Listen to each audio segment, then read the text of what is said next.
ইরানের যুক্তরাষ্ট্র ও ইসরায়েলের যৌথ সামরিক অভিযানকে ক্রুসের বা ধর্মযুদ্ধ হিসেবে আখ্যা দিয়ে এবার তেহরানের পক্ষে লড়াইয়ের ঘোষণা দিয়েছে রাশিয়ার দুর্ধর্ষ চেচেন বাহিনী।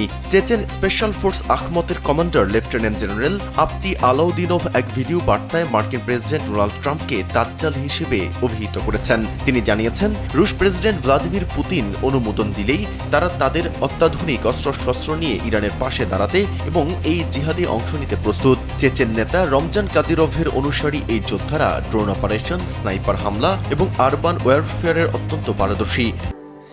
স্যান্ডেলিনা সো, রূপচর্চায় আভিজাত্য। তারা ইতিমধ্যে ইউক্রেন যুদ্ধে রাশিয়ার হয়ে বড় ভূমিকা পালন করছে। কাদিরভ পুরো মুসলিম বিশ্বকে এই আগ্রাসনের বিরুদ্ধে ঐক্যবদ্ধ হওয়ার আহ্বান জানিয়েছেন। বিশ্লেষকদের মতে, রাশিয়া সরাসরি যুদ্ধে না জড়িয়েও মিত্র ইরানকে রক্ষায় এই দুর্ধর্ষ গেরিলা বাহিনীকে পাঠানোর মাধ্যমে ওয়াশিংটনকে একটি শক্তিশালী পরোক্ষ সংকেত দিচ্ছে।